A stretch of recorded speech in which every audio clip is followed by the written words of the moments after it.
Sejarah Romawi, catatan peristiwa dan kronologi, tahap 1. Romawi adalah peradaban yang berlangsung selama ratusan tahun di wilayah yang sekarang disebut Italia dan sekitarnya.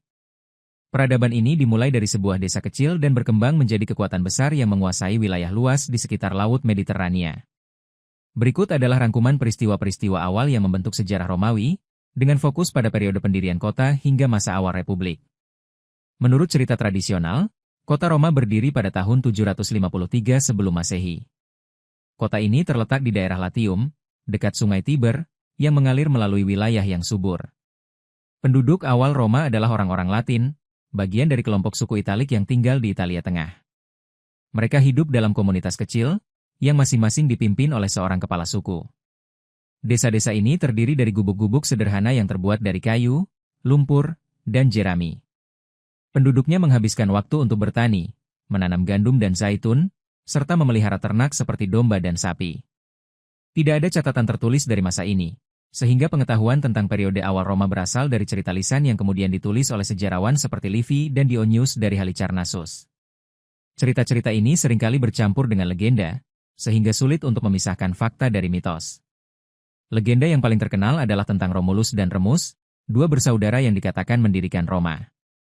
Menurut cerita, mereka adalah anak dari seorang putri bernama Rhea Silvia dan Dewa Mars. Karena dianggap sebagai ancaman, mereka dibuang di Sungai Tiber saat masih bayi. Namun, mereka diselamatkan oleh seekor serigala betina yang menyusui mereka. Kemudian, seorang gembala menemukan dan membesarkan mereka. Ketika dewasa, Romulus dan Remus memutuskan untuk membangun kota di tempat mereka ditemukan. Namun, mereka berselisih tentang lokasi kota dan siapa yang akan memimpin. Dalam pertengkaran itu, Romulus membunuh Remus dan menjadi pemimpin kota yang dinamakan Roma, sesuai dengan namanya. Legenda ini menjadi bagian penting dari identitas Romawi, meskipun tidak ada bukti arkeologi yang mendukungnya. Pada abad ke-8 sebelum Masehi, Roma hanyalah salah satu dari banyak pemukiman kecil di Latium. Wilayah ini dikelilingi oleh suku-suku lain, seperti Etruria di utara dan Sabin di timur. Orang-orang Etruria memiliki budaya yang lebih maju, dengan kota-kota yang terorganisasi dan teknologi seperti tembikar dan logam. Roma dipengaruhi oleh tetangganya ini, terutama dalam hal perdagangan dan seni bangunan. Namun, Roma tetap merupakan komunitas sederhana dengan kehidupan yang berpusat pada pertanian. Penduduknya hidup dalam kelompok keluarga besar yang disebut gens, yang dipimpin oleh seorang patriark. Kelompok-kelompok ini membentuk dasar masyarakat Romawi awal. Pada masa awal, Roma diperintah oleh raja-raja.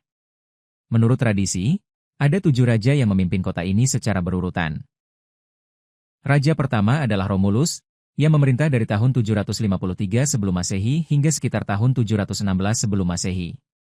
Selama masa pemerintahannya, Romulus dikatakan membentuk senat, yaitu kelompok penasihat yang terdiri dari kepala-kepala keluarga terkemuka. Senat ini berfungsi untuk memberikan saran kepada raja dan membantu mengatur kota. Romulus juga dikatakan membagi penduduk menjadi beberapa kelompok yang disebut curiae, yang digunakan untuk urusan militer dan politik. Selain itu, ia memperluas wilayah Roma dengan mengundang orang-orang dari daerah tetangga untuk bergabung, termasuk melalui peristiwa yang disebut penculikan wanita Sabin, di mana pria Romawi mengambil wanita dari suku Sabin untuk dijadikan istri. Cerita ini kemungkinan besar adalah mitos, tetapi mencerminkan pentingnya perkawinan antar suku dalam membangun populasi Roma. Raja kedua adalah Numa Pompilius, yang memerintah dari tahun 715 sebelum Masehi hingga tahun 674 sebelum Masehi. Numa berasal dari suku Sabin dan dikenal sebagai raja yang damai. Ia fokus pada pembangunan kehidupan keagamaan di Roma. Numa membuat kalender dengan 12 bulan berdasarkan pergerakan bulan, yang digunakan untuk mengatur hari-hari perayaan dan pekerjaan. Ia juga mendirikan jabatan-jabatan keagamaan, seperti Pontifex Maximus, yaitu kepala imam yang mengawasi upacara-upacara resmi. Selain itu, Numa dikatakan membangun kuil untuk Dewa Janus, yang menjadi simbol perdamaian. Pemerintahannya dianggap sebagai masa ketenangan, berbeda dengan masa Romulus yang penuh dengan konflik. Raja ketiga, Tullus Hostilius, memerintah dari tahun 673 sebelum Masehi hingga tahun 642 sebelum Masehi. Berbeda dengan Numa, Tullus adalah raja yang suka berperang. Ia memimpin Roma dalam konflik melawan kota Alba Longa, sebuah kota tetangga yang dianggap sebagai saingan. Menurut cerita, perselisihan diselesaikan melalui pertarungan antara 3 bersaudara dari Roma, yang disebut Horatii, dan 3 bersaudara dari Alba Longa, yang disebut Curiatii. Horatii menang, dan Alba Longa menjadi bawahan Roma. Kemudian, Alba Longa dihancurkan karena dianggap tidak setia. Tullus juga memperluas wilayah Roma dengan menaklukkan suku-suku kecil di sekitar Latium. Namun, pemerintahannya diakhiri dengan bencana, karena ia dikatakan meninggal akibat petir, yang dianggap sebagai hukuman dari dewa karena kurang menghormati upacara keagamaan. Raja keempat, Ancus Marcius, memerintah dari tahun 641 sebelum Masehi hingga tahun 616 sebelum Masehi. Ancus adalah cucu dari Numa Pompilius dan dikenal sebagai raja yang menyeimbangkan antara perang dan pembangunan. Ia memperluas wilayah Roma hingga ke pantai, dengan membangun pelabuhan di Ostia, di muara Sungai Tiber. Pelabuhan ini menjadi penting untuk perdagangan dan menghubungkan Roma dengan dunia luar. Ancus juga membangun jembatan kayu pertama di atas Sungai Tiber, yang memudahkan transportasi. Selain itu, ia mendirikan koloni di wilayah-wilayah baru dan memindahkan penduduk dari daerah yang ditaklukkan ke Roma untuk meningkatkan populasi kota. Pemerintahannya dianggap sebagai masa perkembangan infrastruktur yang penting. Raja kelima, Tarquinius Priscus, memerintah dari tahun 616 sebelum Masehi hingga tahun 579 sebelum Masehi. Tarquinius berasal dari kota Etruria bernama Tarquinii dan pindah ke Roma untuk mencari kehidupan yang lebih baik. Ia menjadi raja setelah Ancus meninggal, didukung oleh popularitasnya di kalangan rakyat. Tarquinius dikenal karena proyek-proyek pembangunannya. Ia membangun saluran pembuangan besar yang disebut Cloaca Maxima, yang digunakan untuk mengalirkan air kotor dari kota ke Sungai Tiber. Saluran ini membantu menjadikan Roma lebih bersih dan layak huni. Tarquinius juga memulai pembangunan Circus Maximus, sebuah arena besar untuk perlombaan kereta kuda, dan kuil Jupiter di Bukit Capitoline. Selain itu, ia memperkuat militer Roma dan memenangkan beberapa perang melawan suku-suku tetangga. Namun, pemerintahannya berakhir ketika ia dibunuh oleh sekelompok lawan politik. Raja ke-6, Servius Tullius, memerintah dari tahun 578 sebelum Masehi hingga tahun 535 sebelum Masehi. Servius dikatakan berasal dari latar belakang sederhana, mungkin sebagai anak seorang budak yang dibesarkan di istana Tarquinius. Ia menjadi raja setelah kematian Tarquinius dan dikenal karena reformasi-reformasinya. Servius membuat sistem kelas berdasarkan kekayaan, yang disebut Centuriae, untuk mengatur militer dan pemungutan suara. Sistem ini memungkinkan lebih banyak orang, termasuk yang bukan bangsawan, untuk berpartisipasi dalam pemerintahan. Servius juga membangun tembok batu di sekitar Roma, yang dikenal sebagai tembok Servian, untuk melindungi kota dari serangan.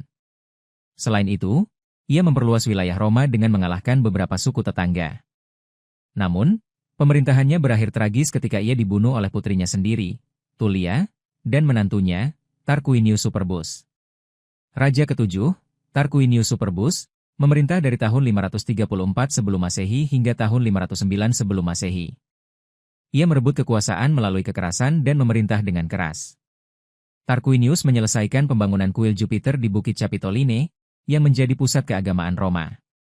Ia juga memimpin beberapa perang yang sukses, memperluas pengaruh Roma di Latium. Namun, pemerintahannya tidak populer karena ia dianggap kejam dan tidak menghormati senat serta rakyat. Ketidakpuasan mencapai puncaknya ketika putranya, Sextus Tarquinius, melakukan kejahatan terhadap seorang wanita bangsawan bernama Lucretia. Peristiwa ini memicu pemberontakan yang dipimpin oleh Lucius Junius Brutus. Tarquinius Superbus diusir dari Roma, dan monarki dihapuskan pada tahun 509 sebelum Masehi. Setelah pengusiran Tarquinius, Roma menjadi republik. Kekuasaan tidak lagi jelaskan lagi dipegang oleh dua konsul yang dipilih setiap tahun oleh rakyat. Konsul pertama adalah Lucius Junius Brutus dan Lucius Tarquinius Collatinus, yang memimpin Roma pada tahun 509 sebelum Masehi. Senat, yang sebelumnya hanya berfungsi sebagai penasihat raja, menjadi badan yang lebih kuat dalam pemerintahan. Penduduk Roma tetap terbagi menjadi dua kelompok utama, yaitu patrisian, yang merupakan keluarga bangsawan, dan plebeian, yang merupakan rakyat biasa. Perbedaan antara kedua kelompok ini menyebabkan ketegangan sosial yang akan membentuk politik Roma selama berabad-abad. Pada awal republik, Roma menghadapi tantangan baik dari dalam maupun luar. Di dalam kota, plebeian mulai menuntut hak yang lebih besar, karena mereka merasa diperlakukan tidak adil oleh patrisian. Pada tahun 494 sebelum Masehi, mereka mengadakan mogok besar, yang disebut Secessio Plebis, di mana mereka meninggalkan kota dan menolak bekerja atau bertugas militer. Akibatnya, pemerintah setuju untuk membuat jabatan tribun plebeian, yaitu pejabat yang dipilih dari kalangan plebeyan untuk melindungi hak mereka. Tribun ini memiliki hak veto atas keputusan Senat, memberikan rakyat biasa sedikit kekuasaan dalam pemerintahan. Di luar kota, Roma sering berperang dengan tetangganya. Pada tahun 496 sebelum Masehi, Roma bertempur melawan Liga Latin, sekelompok kota tetangga, dalam pertempuran Danau Regillus. Roma menang, memperkuat posisinya di Latium. Pada tahun 451 sebelum Masehi, Roma membuat hukum tertulis pertama, yang disebut Hukum 12 Tabel. Hukum ini mencakup aturan tentang properti, keluarga, dan hukuman, dan menjadi dasar sistem hukum Romawi. Meskipun hukum ini masih menguntungkan patrisian, ini adalah langkah pertama menuju kesetaraan hukum. Selama abad kelima sebelum Masehi, Roma terus memperluas wilayahnya. Pada tahun 396 sebelum Masehi, Roma menaklukkan kota Veii, sebuah kota Etruria yang menjadi saingan selama bertahun-tahun. Kemenangan ini memberikan Roma kendali atas wilayah yang kaya sumber daya. Namun, pada tahun 390 sebelum Masehi, Roma menghadapi bencana ketika suku Galia, dipimpin oleh Brennus, menyerang dan menjarah kota. Roma harus membayar upeti besar untuk mengusir mereka. Meskipun ini adalah kemunduran, Roma pulih dengan cepat dan membangun kembali pertahanannya. Pada akhir abad kelima sebelum Masehi, Roma telah menjadi kekuatan utama di Italia Tengah. Kota ini memiliki pemerintahan yang terorganisasi, militer yang kuat, dan wilayah yang terus berkembang. Namun, konflik antara patrisian dan plebeyan, serta ancaman dari suku-suku tetangga, tetap menjadi tantangan. Periode ini meletakkan dasar bagi perkembangan Roma menjadi kekuatan besar di masa depan, meskipun perjalanannya masih panjang dan penuh dengan perjuangan. Sejarah awal Roma, dari pendiriannya hingga masa awal Republik, adalah cerita tentang pertumbuhan yang lambat namun stabil. Dari desa kecil di tepi Sungai Tiber, Roma berkembang menjadi kota yang mampu mengatasi tantangan internal dan eksternal. Sistem pemerintahan, hukum, dan militer yang dibangun pada periode ini akan menjadi fondasi bagi kejayaan Roma di masa mendatang. Sejarah Romawi, catatan peristiwa dan kronologi, Tahap 2. Periode Republik Romawi adalah masa perkembangan besar yang membentuk Roma menjadi kekuatan dominan di wilayah Mediterania. Setelah berakhirnya monarki pada tahun 509 sebelum Masehi, Roma memasuki fase baru dengan sistem pemerintahan republik yang dipimpin oleh konsul, senat, dan rakyat.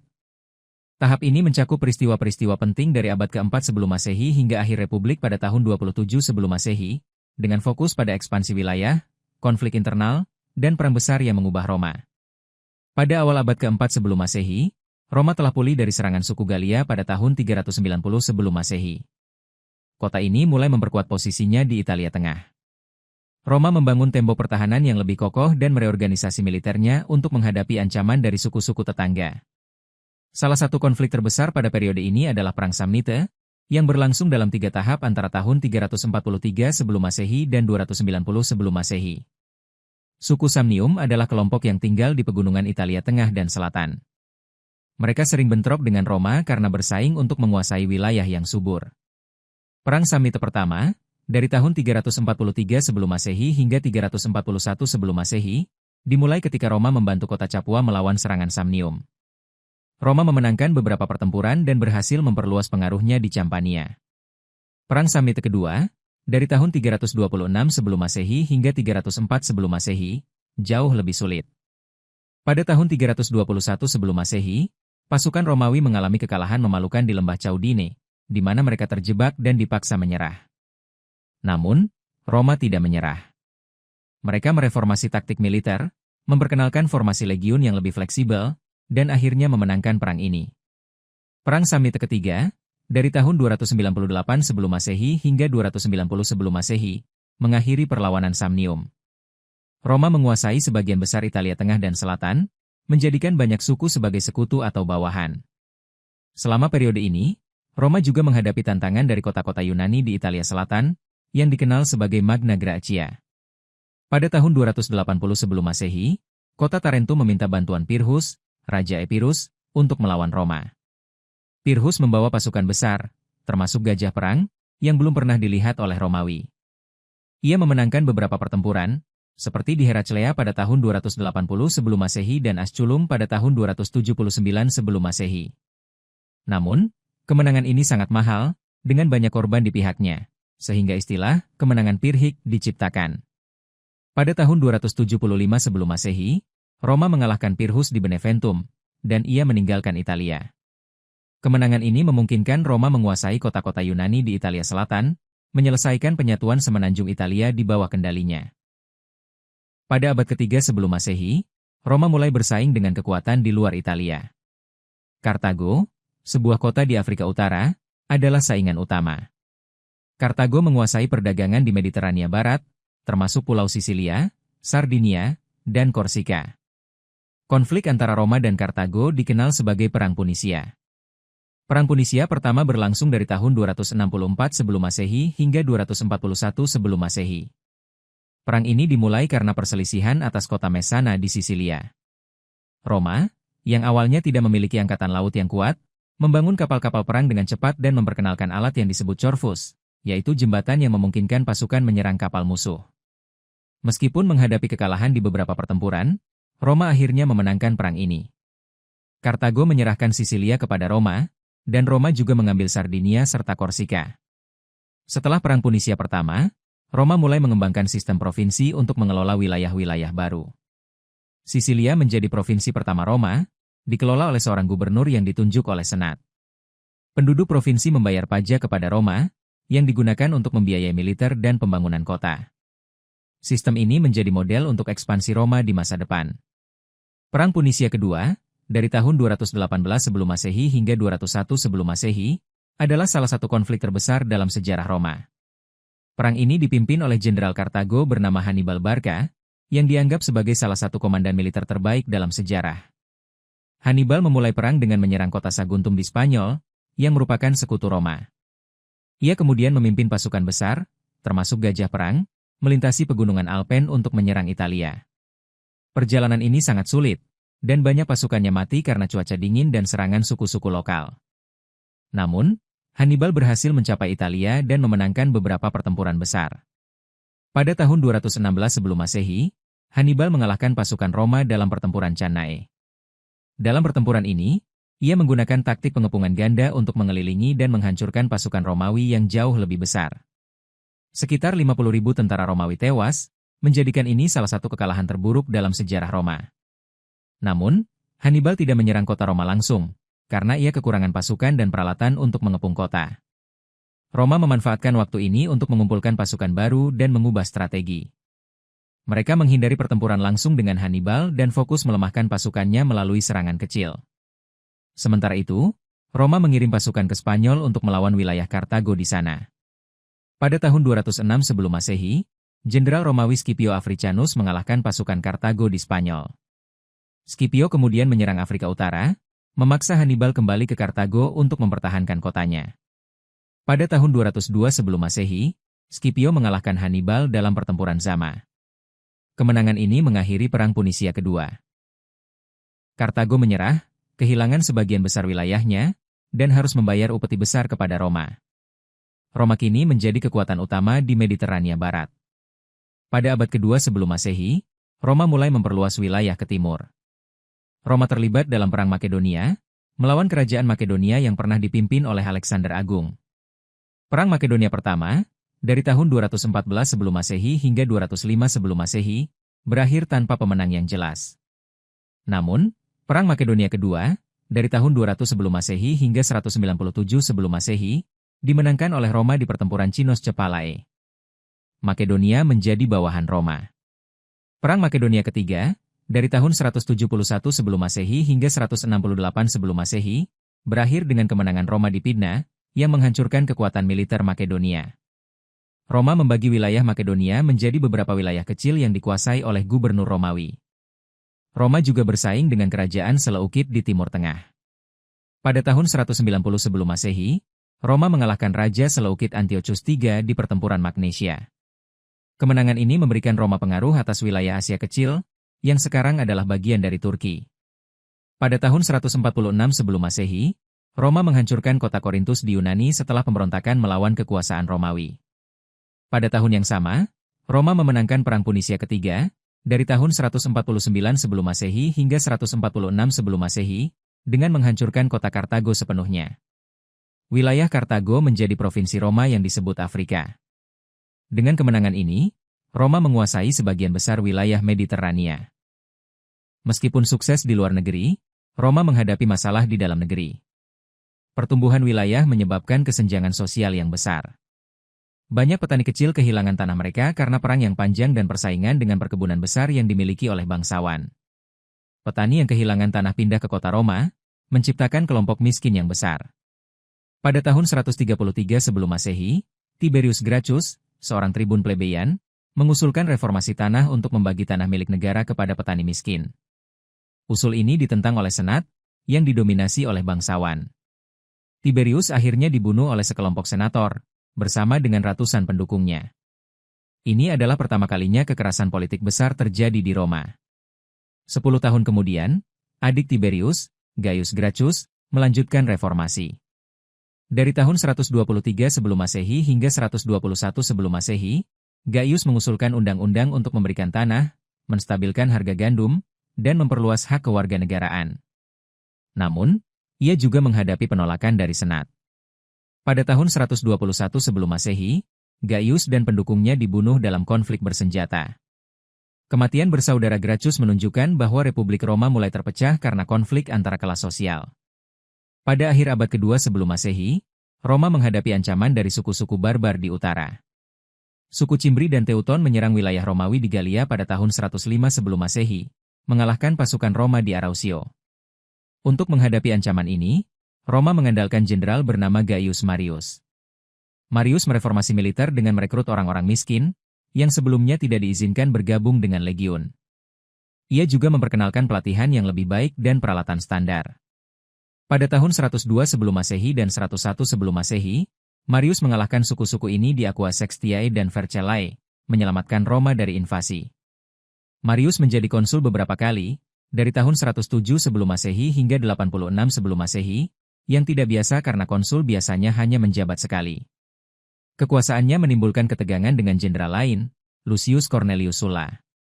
Pada tahun 91 sebelum Masehi hingga 88 sebelum Masehi, Roma menghadapi perang sosial, di mana sekutu Italia menuntut hak kewarganegaraan penuh. Roma akhirnya memberikan kewarganegaraan kepada mereka, tetapi perang ini melemahkan persatuan Italia. Sulla memimpin pasukan melawan Mithridates, Raja Pontus, di timur, tetapi berselisih dengan Marius. Pada tahun 88 sebelum Masehi, Sulla memimpin pasukannya ke Roma, sebuah tindakan yang belum pernah terjadi sebelumnya. Ia merebut kekuasaan, tetapi kemudian pergi untuk berperang di timur. Setelah Sulla kembali pada tahun 83 sebelum Masehi, ia memimpin perang saudara melawan pendukung Marius. Pada tahun 82 sebelum Masehi, Sulla menang dan menjadi diktator. Ia mereformasi pemerintahan untuk memperkuat senat dan membatasi kekuasaan tribun plebeyan. Namun, setelah mengundurkan diri pada tahun 79 sebelum Masehi, reformasinya tidak bertahan lama. Kekuasaan mulai beralih ke jenderal-jenderal militer yang kuat. Pada tahun 70 sebelum Masehi, dua jenderal, Pompey dan Crassus, menjadi konsul.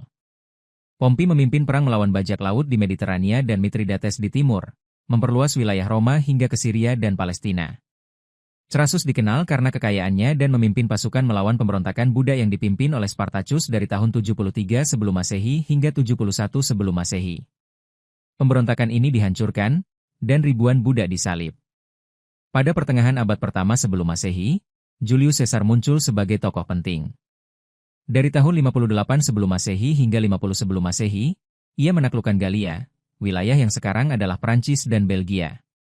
Kampanyenya menambah wilayah besar dan kekayaan bagi Roma.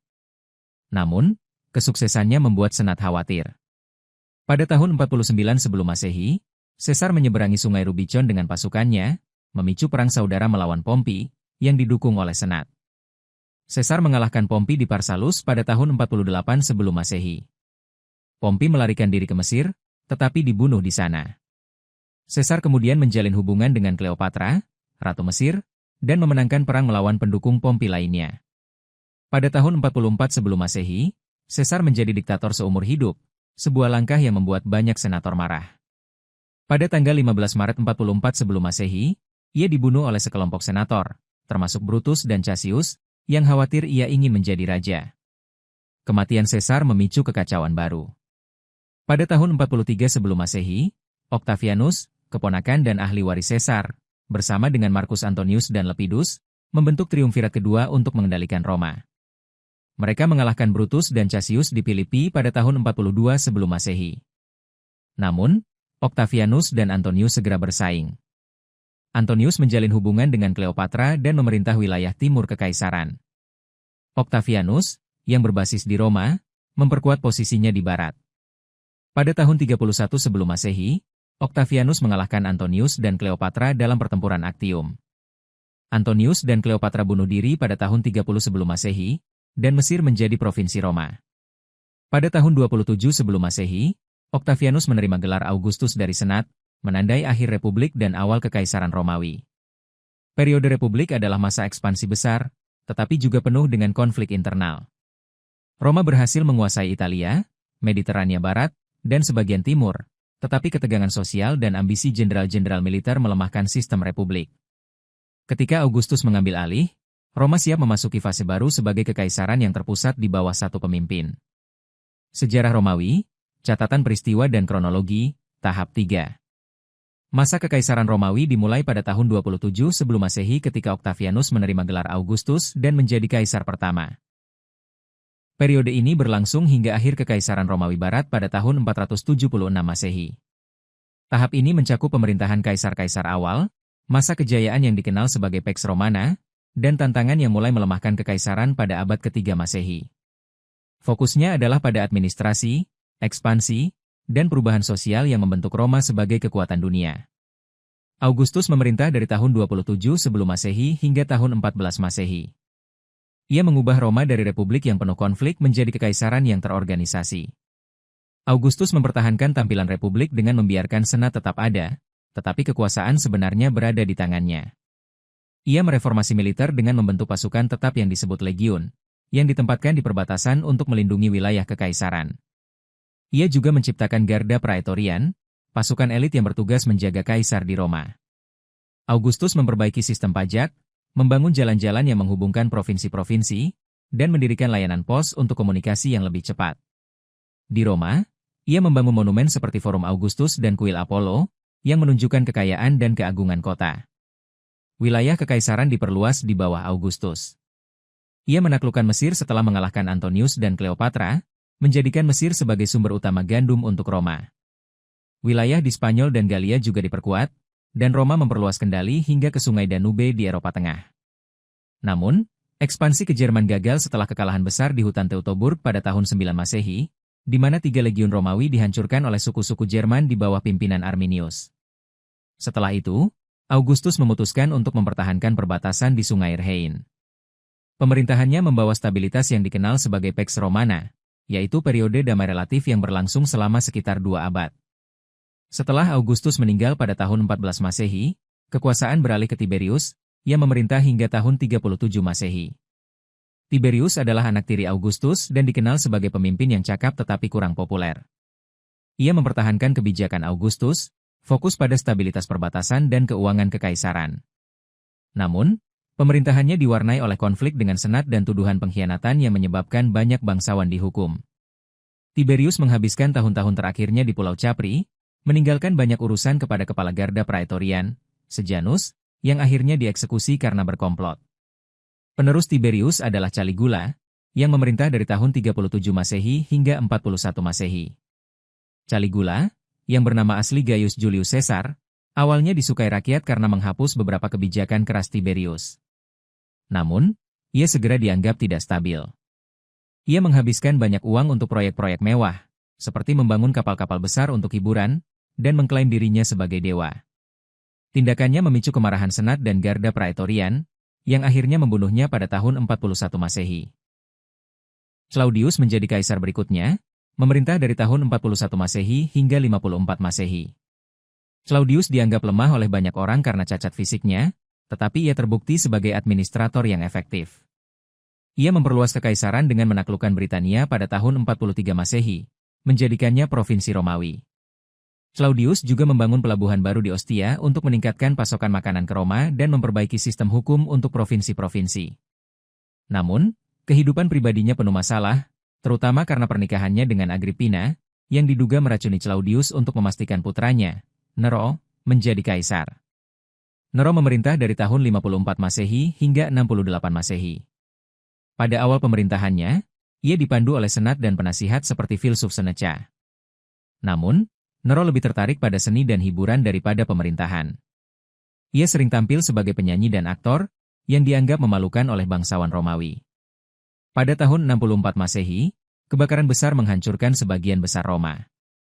Banyak yang menuduh Nero sengaja memulai kebakaran untuk membangun istana baru, meskipun tidak ada bukti yang jelas. Nero menyalahkan umat Kristen, yang kemudian dianiaya, menandai awal konflik antara kekaisaran Romawi dan agama baru ini. Pada tahun 68 Masehi, pemberontakan militer dan ketidakpuasan senat memaksa Nero bunuh diri, mengakhiri dinasti Julio Claudian. Tahun 69 Masehi dikenal sebagai tahun 4 kaisar, ketika 4 orang secara berurutan mengklaim tahta. Galba menjadi kaisar setelah Nero, tetapi hanya memerintah beberapa bulan sebelum dibunuh oleh Garda Praetorian. Otho menggantikannya, tetapi kalah dalam perang saudara melawan Vitellius, yang kemudian menjadi kaisar. Vitellius akhirnya dikalahkan oleh Vespasian, yang didukung oleh pasukan di provinsi timur. Vespasian, yang memerintah dari tahun 69 Masehi hingga 79 Masehi, mendirikan dinasti Flavia. Ia memulihkan stabilitas dengan memperbaiki keuangan kekaisaran dan membangun kembali Roma setelah kebakaran dan perang saudara. Vespasian memulai pembangunan Kolosseum, sebuah amfiteater besar untuk gladiator dan hiburan publik, yang menjadi simbol kekuatan Roma. Putra Vespasian, Titus, memerintah dari tahun 79 Masehi hingga 81 Masehi. Pemerintahannya singkat tetapi diingat karena peristiwa besar. Pada tahun 79 Masehi, Gunung Vesuvius meletus, menghancurkan kota Pompei dan Herculaneum. Titus mengorganisasi bantuan untuk korban bencana. Ia juga menyelesaikan pembangunan Kolosseum pada tahun 80 Masehi. Titus meninggal mendadak pada tahun 81 Masehi, dan digantikan oleh adiknya, Domitian, yang memerintah hingga tahun 96 Masehi. Domitian memperkuat perbatasan kekaisaran, terutama di Jerman dan Britania, dan memperbaiki ekonomi dengan meningkatkan nilai mata uang. Namun, ia dianggap otoriter karena membatasi kekuasaan senat dan menghukum lawan politiknya. Domitian dibunuh dalam konspirasi istana pada tahun 96 Masehi. Setelah kematian Domitian, senat memilih Nerva sebagai kaisar, yang memerintah dari tahun 96 Masehi hingga 98 Masehi. Nerva adalah kaisar tua tanpa ahli waris, tetapi ia memulai tradisi penting dengan mengadopsi Trajan sebagai penerusnya. Tradisi ini, yang dikenal sebagai sistem adopsi, memungkinkan kaisar memilih penerus berdasarkan kemampuan, bukan hubungan keluarga. Nerva meninggal setelah pemerintahan singkat, tetapi pilihannya membawa masa kejayaan baru. Trajan memerintah dari tahun 98 Masehi hingga 117 Masehi dan dianggap sebagai salah satu kaisar terbaik Roma.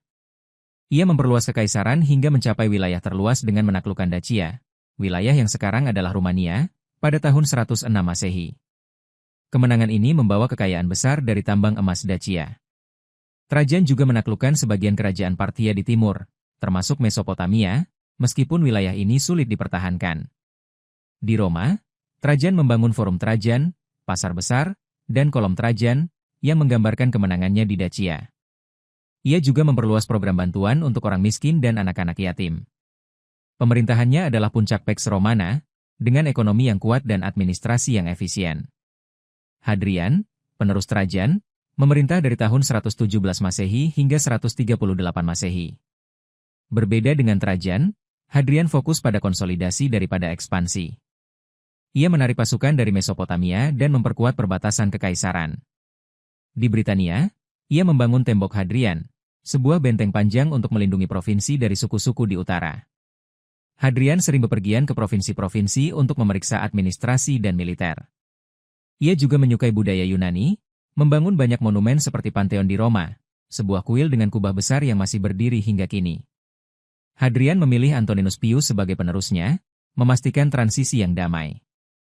Antoninus Pius memerintah dari tahun 138 Masehi hingga 161 Masehi.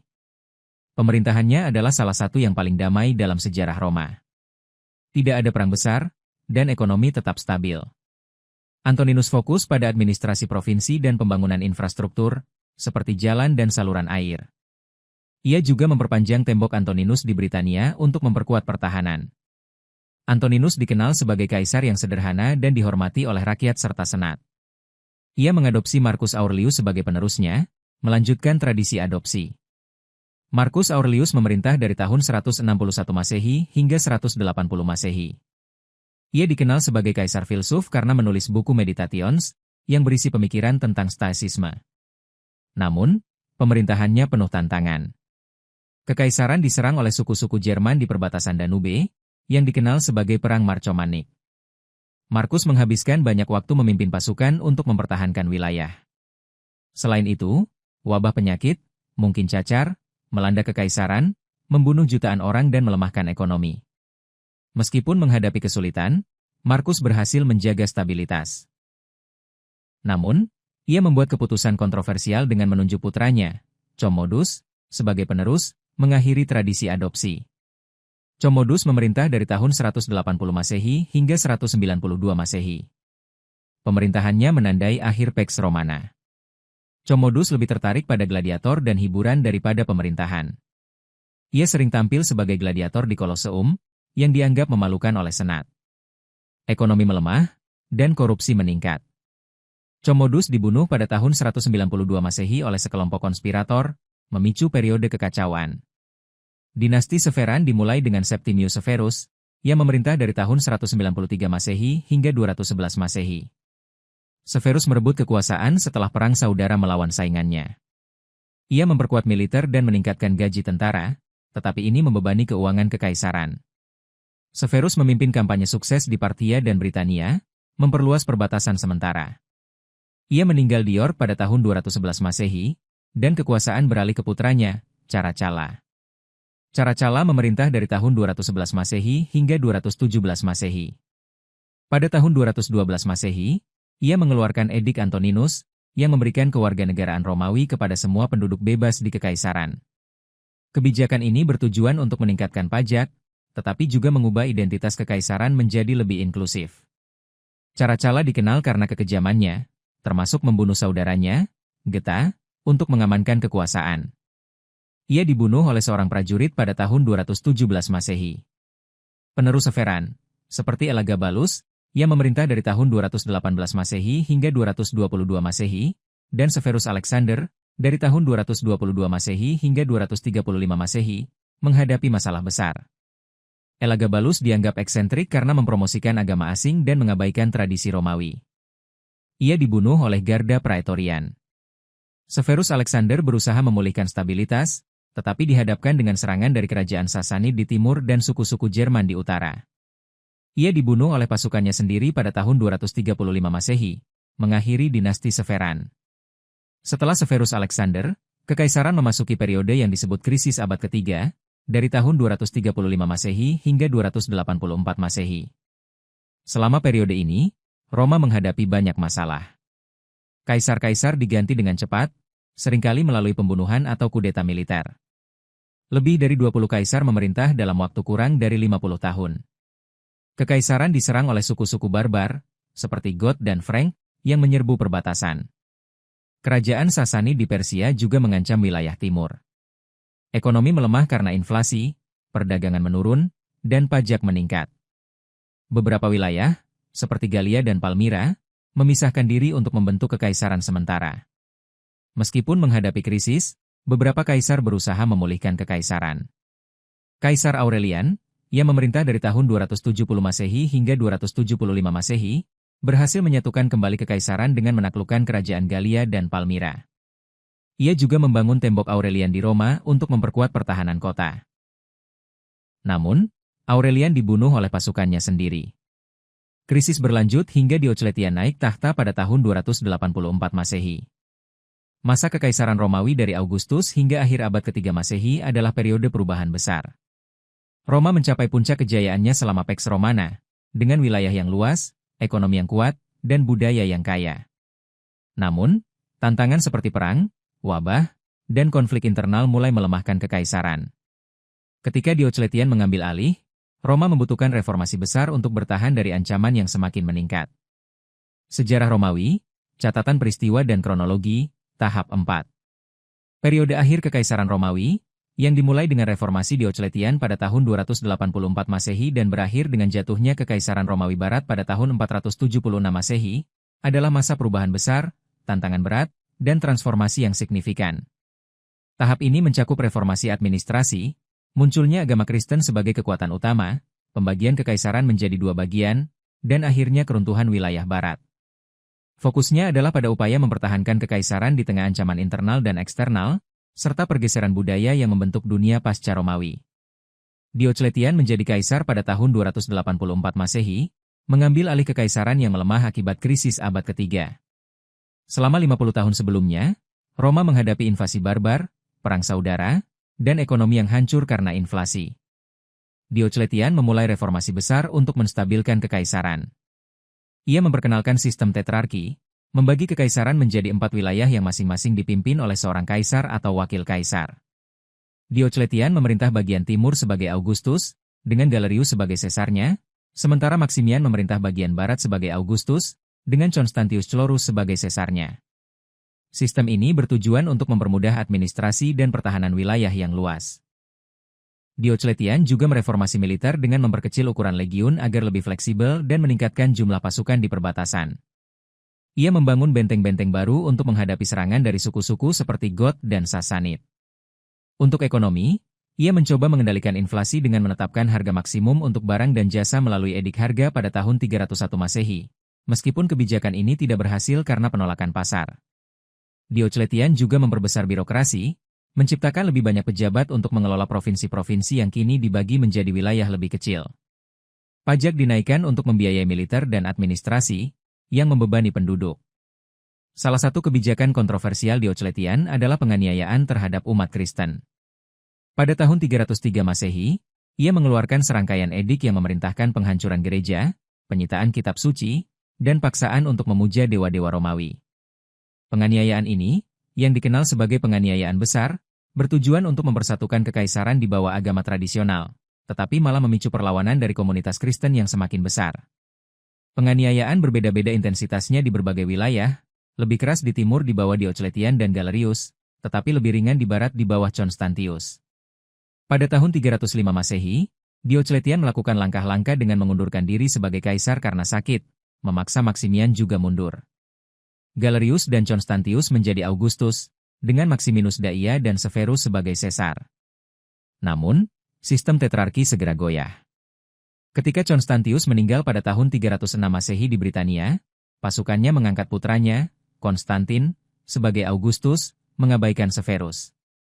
Sementara itu, Maxentius, putra Maximian, merebut kekuasaan di Roma. Perang saudara meletus, dan tetrarki runtuh karena ambisi pribadi para pemimpin. Konstantin muncul sebagai tokoh kunci. Pada tahun 312 Masehi, ia mengalahkan Maxentius dalam pertempuran jembatan Milvian di Roma. Menurut cerita, Konstantin melihat tanda salib di langit sebelum pertempuran dan memerintahkan pasukannya untuk melukis simbol Kristen pada perisai mereka. Kemenangan ini memperkuat posisinya dan menjadi titik balik bagi agama Kristen. Pada tahun 313 Masehi, Konstantin dan Licinius, yang memerintah bagian timur, mengeluarkan edik Milano, yang memberikan kebebasan beragama kepada umat Kristen dan mengembalikan properti gereja yang disita. Kebijakan ini menandai akhir penganiayaan dan memungkinkan Kristen berkembang pesat. Konstantin terus memperkuat kekuasaannya. Pada tahun 324 Masehi, ia mengalahkan Licinius dalam pertempuran Chrysopolis, menjadi kaisar tunggal yang memerintah seluruh kekaisaran. Konstantin melanjutkan reformasi Diocletian, tetapi dengan perubahan penting. Ia memperkuat militer dengan pasukan bergerak yang disebut Comitatenses, yang bisa dikerahkan dengan cepat untuk menghadapi ancaman. Ia juga memperkenalkan mata uang emas baru, solidus, yang menstabilkan ekonomi untuk waktu yang lama. Konstantin memindahkan ibu kota kekaisaran dari Roma ke kota baru bernama Konstantinopel, yang dibangun di situs Bizantium pada tahun 330 Masehi. Kota ini strategis, terletak di antara Eropa dan Asia, dan menjadi pusat politik serta ekonomi baru. Konstantin juga memainkan peran besar dalam perkembangan agama Kristen. Pada tahun 325 Masehi, ia mengadakan Konsili Nicea, sebuah pertemuan para uskup untuk menyelesaikan perselisihan teologis, terutama tentang ajaran Arianisme. Konsili ini menghasilkan Credo Nicea, yang menjadi dasar doktrin Kristen Ortodoks. Meskipun Konstantin tidak secara resmi menjadi Kristen hingga menjelang kematiannya pada tahun 337 Masehi, ia mendukung gereja dengan membangun basilika, seperti Basilika Santo Petrus di Roma, dan memberikan hak istimewa kepada pendeta Kristen. Setelah kematian Konstantin, kekaisaran dibagi di antara tiga putranya, Konstantinus II, Konstans, dan Konstantius II. Namun, persaingan di antara mereka memicu perang saudara.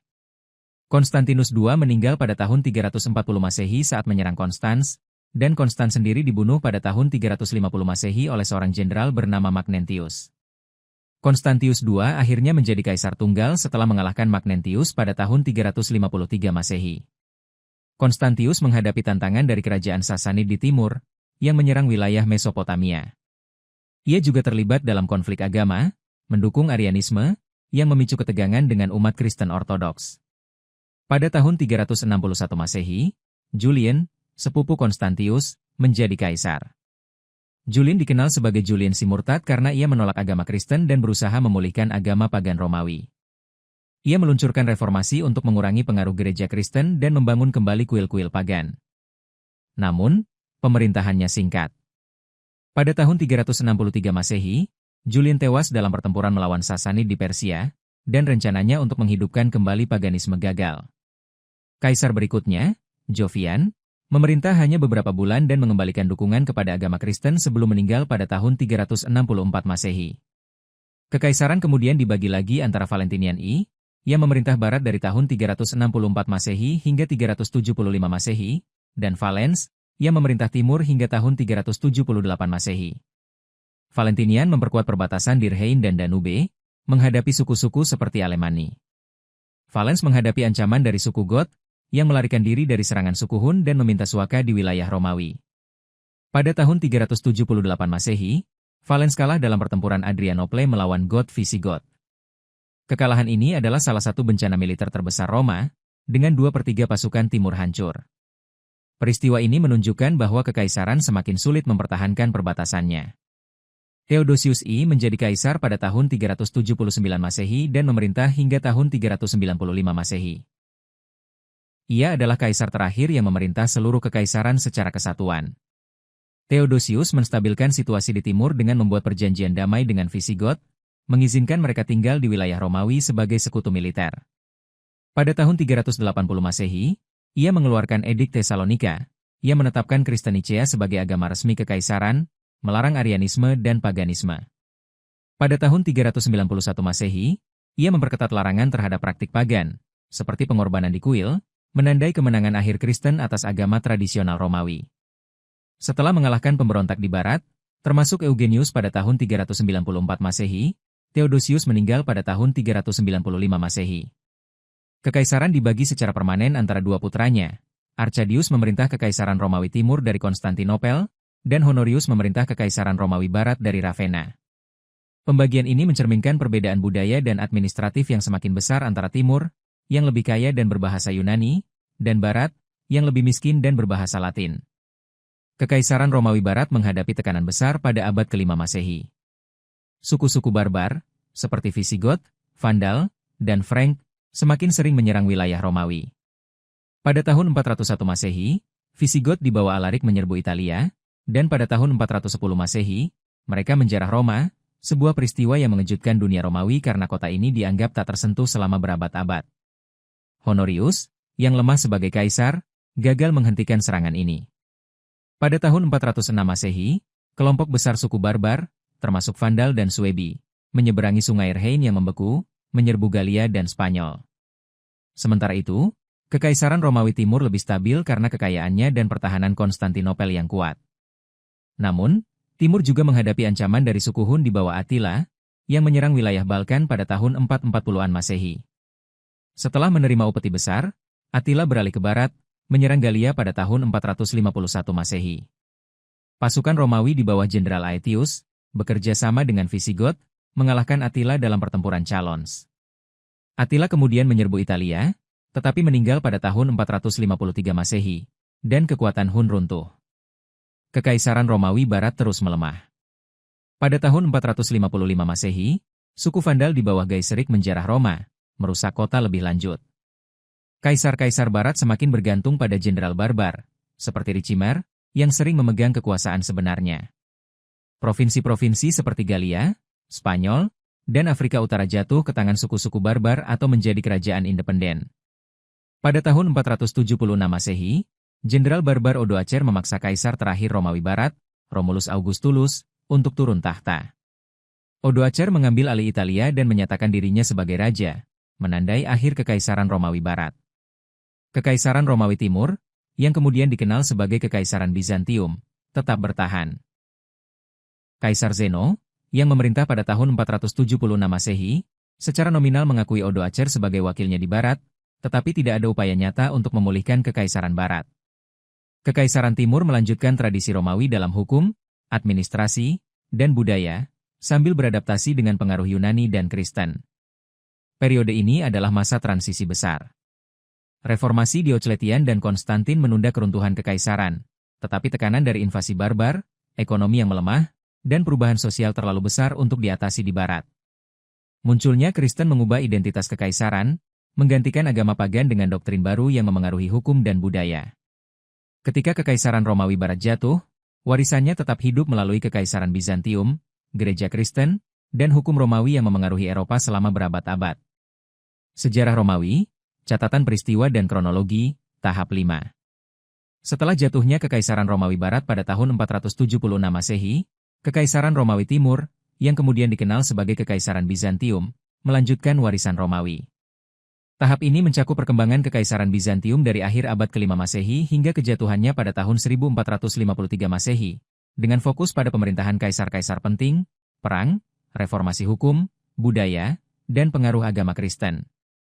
Periode ini juga menyoroti bagaimana Bizantium mempertahankan identitas Romawi sambil beradaptasi dengan dunia yang berubah, serta warisan Romawi yang memengaruhi Eropa dan dunia modern. Pada tahun 476 Masehi, ketika Odoacer menggulingkan Romulus Augustulus di Barat, Kekaisaran Romawi Timur tetap kuat di bawah Kaisar Zeno, yang memerintah dari Konstantinopel. Zeno menghadapi tantangan internal, termasuk pemberontakan dari kelompok-kelompok yang mendukung calon kaisar lain. Pada tahun 488 Masehi, Zeno mengarahkan suku Ostrogot di bawah Theodoric untuk menyerang Italia, mengalihkan tekanan dari timur. Theodoric mengalahkan Odoacer pada tahun 493 Masehi dan mendirikan kerajaan Ostrogot di Italia, secara nominal di bawah otoritas Bizantium. Kekaisaran Timur fokus memperkuat perbatasannya, terutama melawan kerajaan Sasanid di Persia dan suku-suku barbar di Balkan. Pada awal abad ke-6 Masehi, Kaisar Anastasius I memerintah dari tahun 491 Masehi hingga 518 Masehi. Anastasius dikenal karena reformasi ekonominya. Ia memperbaiki sistem pajak, mengurangi korupsi, dan memperkenalkan mata uang tembaga baru yang memudahkan perdagangan. Ketika meninggal, ia meninggalkan kas negara yang penuh, memberikan fondasi kuat bagi penerusnya. Anastasius juga menghadapi konflik agama, karena ia mendukung doktrin monofisit, yang bertentangan dengan ajaran Kristen Ortodoks, menyebabkan ketegangan dengan gereja dan rakyat. Kaisar Justin I, yang memerintah dari tahun 518 Masehi hingga 527 Masehi, mengembalikan dukungan kepada Kristen Ortodoks, menenangkan gereja. Namun, pemerintahan yang paling menonjol adalah keponakannya, Justinian I, yang memerintah dari tahun 527 Masehi hingga 565 Masehi. Justinian dianggap sebagai salah satu kaisar Bizantium terbesar. Ia bercita-cita untuk memulihkan kejayaan Kekaisaran Romawi dengan merebut kembali wilayah-wilayah barat yang hilang. Dibantu oleh jenderal berbakat seperti Belisarius, Justinian melancarkan serangkaian kampanye militer. Pada tahun 533 Masehi, Belisarius mengalahkan kerajaan Vandal di Afrika Utara, merebut wilayah yang sekarang adalah Tunisia dan Aljazair. Kemenangan ini cepat dan membawa kekayaan besar ke Bizantium. Pada tahun 535 Masehi, Justinian memulai perang melawan kerajaan Ostrogot di Italia. Belisarius merebut Roma pada tahun 536 Masecalkisburi, tetapi perang berlarut-larut hingga tahun 554 Masehi karena perlawanan Ostrogot yang sengit. Justinian juga menyerang Spanyol, merebut sebagian wilayah dari Visigoth. Pada puncaknya, Justinian menguasai Afrika Utara, Italia, dan bagian Spanyol Selatan, meskipun banyak wilayah ini sulit dipertahankan. Selain kampanye militer, Justinian membuat reformasi hukum yang monumental. Pada tahun 529 Masehi, ia membentuk komisi untuk menyusun Codex Justinianus, sebuah kompilasi hukum Romawi yang disusun ulang dan disederhanakan. Kodeks ini, bersama dengan Diges dan Institutio, menjadi dasar sistem hukum Bizantium dan memengaruhi hukum Eropa selama berabad-abad. Justinian juga membangun monumen besar, seperti Hagia Sophia di Konstantinopel, sebuah gereja dengan kubah raksasa yang selesai pada tahun 537 Masehi. Hagia Sophia menjadi simbol kehebatan Bizantium dan tetap berdiri sebagai salah satu bangunan paling ikonik di dunia. Namun, pemerintahan Justinian menghadapi tantangan besar. Pada tahun 541 Masehi, wabah pes, yang dikenal sebagai wabah Justinian, melanda kekaisaran, membunuh puluhan juta orang dan melemahkan ekonomi serta militer. Perang yang panjang di Italia juga menguras sumber daya, dan setelah kematian Justinian pada tahun 565 Masehi, banyak wilayah barat hilang. Suku Lombard menyerbu Italia pada tahun 568 Masehi, mengambil alih sebagian besar semenanjung, sementara Visigoth merebut kembali Spanyol. Setelah Justinian, Bizantium menghadapi ancaman baru. Kerajaan Sasani di Persia terus menyerang wilayah timur, sementara suku Slavia dan Avar menyerbu Balkan. Kaisar Maurich, yang memerintah dari tahun 582 Masehi hingga 602 Masehi, berhasil mempertahankan perbatasan dan mengalahkan Sasanid pada tahun 591 Masehi.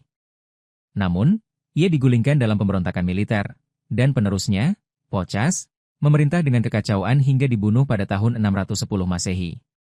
Kaisar Heraclius, yang memerintah dari tahun 610 Masehi hingga 641 Masehi, menghadapi krisis besar ketika Sasanid menyerang pada awal abad ke-7 Masehi. Mereka merebut Suriah, Palestina, dan Mesir, bahkan mengancam Konstantinopel. Pada saat yang sama, suku Avar dan Slavia mengepung kota dari utara. Heraclius mereorganisasi militer dan memimpin serangan balik yang berani.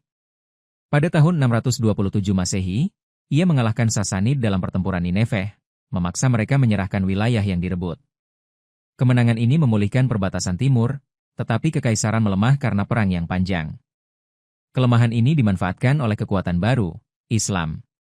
Setelah muncul di Arabia pada tahun 630-an Masehi, pasukan Muslim di bawah Khalifah Umar menyerang wilayah Bizantium. Pada tahun 636 Masehi, mereka mengalahkan pasukan Bizantium dalam pertempuran Yarmouk, merebut Suriah. Mesir jatuh pada tahun 642 Masehi, dan Afrika Utara secara bertahap hilang pada akhir abad ke-7 Masehi. Kehilangan wilayah-wilayah kaya ini melemahkan ekonomi Bizantium, meskipun Konstantinopel tetap tak tertembus berkat temboknya yang kuat dan angkatan laut yang menggunakan senjata api Yunani. Pada abad ke-8 Masehi, Bizantium menghadapi ancaman dari Kekhalifahan Umayyah. Pada tahun 717 Masehi, pasukan Muslim mengepung Konstantinopel, tetapi Kaisar Leo III berhasil mempertahankan kota dengan bantuan cuaca buruk dan senjata api Yunani. Kemenangan ini menghentikan ekspansi Islam ke Eropa Timur untuk sementara. Leo juga memulai reformasi militer, membagi kekaisaran menjadi wilayah militer yang disebut Ema, yang dikelola oleh jenderal lokal untuk pertahanan yang lebih efisien. Abad ke-8 dan ke-9 Masehi ditandai oleh konflik agama internal yang dikenal sebagai ikonoklasme. Kaisar Leo III dan penerusnya melarang penggunaan ikon agama, menganggapnya sebagai penyembahan berhala. Kebijakan ini memicu perlawanan dari gereja dan rakyat, terutama di wilayah barat yang masih di bawah pengaruh Bizantium. Pada tahun 787 Masehi, Konsili Nicea kedua mengembalikan penggunaan ikon, tetapi konflik berlanjut hingga tahun 843 Masehi, ketika ikonoklasme secara resmi dihentikan. Konflik ini melemahkan hubungan antara Bizantium dan Eropa Barat, yang semakin terpisah di bawah Kekaisaran Frank di bawah Charlemagne, yang dinobatkan sebagai Kaisar Romawi pada tahun 800 Masehi. Pada abad ke-10 Masehi, Bizantium memasuki masa kebangkitan di bawah dinasti Makedonia.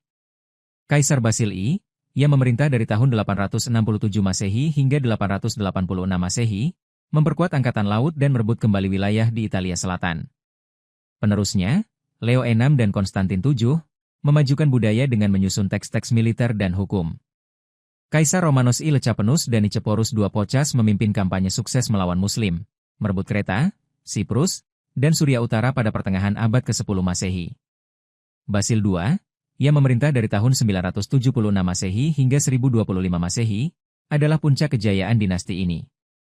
Ia menghancurkan kerajaan Bulgaria setelah perang panjang dan memperluas wilayah hingga ke Armenia. Basil II meninggalkan kekaisaran yang kuat, tetapi tanpa penerus yang jelas, menyebabkan instabilitas setelah kematiannya. Abad ke-11 Masehi membawa tantangan baru. Suku Seljuk, sebuah kelompok Turki yang baru memeluk Islam, menyerang wilayah timur. Pada tahun 1071 Masehi, mereka mengalahkan pasukan Bizantium dalam pertempuran Manzikert, merebut sebagian besar Asia Kecil. Kekalahan ini melemahkan pertahanan timur dan memicu kekacauan internal. Pada saat yang sama, Eropa Barat mulai bangkit melalui Perang Salib.